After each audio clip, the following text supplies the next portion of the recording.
ओडिशार best food पखाल बर्तमान पखाल ready है देखुए बर्तमान खाइया उपरे आपण जदि ओडिशार रहीकि पखाल न खाई ताहले आपण ओडिया नुहंती। तो आज बर्तमान आमर खाइबा होची पखाल। आज भलिया दिन में गरम बर्तमान शीत चलीगले आप जानी बर्तमान गरम हवा स्टार्ट रही। तो ये गरम मौसम रे चारिपटर बैकग्राउंड देखो तो केते घर छात पर बसी आज आम पखाल खाइबा जहाँकि आमर आज ओडिशार बेस्ट फुड होची पखाल। आपण जानी फेमस जिनस। तो आज आम से पखाल को खाइबा आज आपण मैंने पखाल खाऊन ना कमेंट मध्यम निहाती भाव कहे। तो चलतु आज मुझे देखा कौन कौन सब आनी पखाल खाइबा को।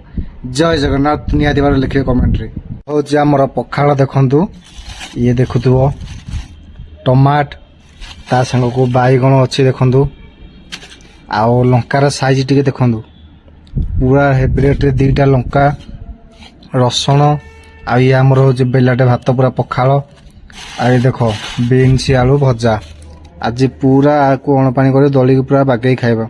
ठीक अच्छे कौन आप जानी पखाल खाइले दी प्रकार फायदा। पखाल खाइले प्रथम कथा बहुत जोर निद लगे आ शांति मिल।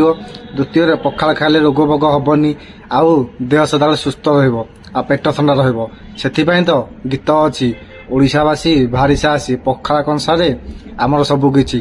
तो बर्तमान आज आम खाइया जाऊँ पखाल। तो चलतु खाइबा आपण भी खातु।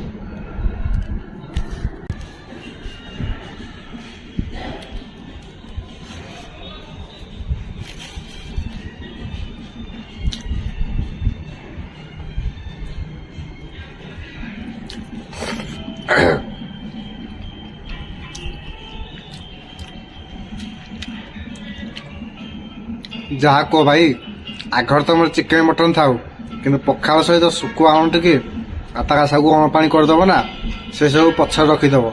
पखाल सब मेन भल लगे। लंका टेस्ट अच्छी आज बेला गाक भात सब उड़ आज।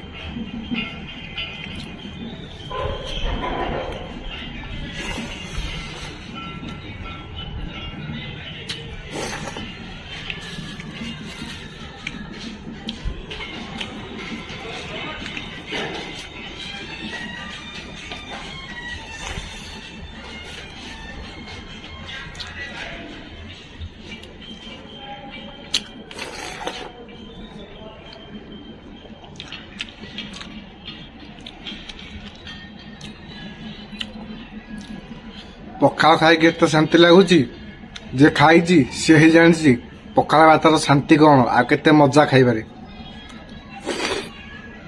आपन जदि ओडिशा आसुचंती निहाती भाव में गोटे पखाल रेस्टोरेंट जाकि पखाल थोड़े खातु तापर कहे ओडिशार पखाल केते टेस्टी।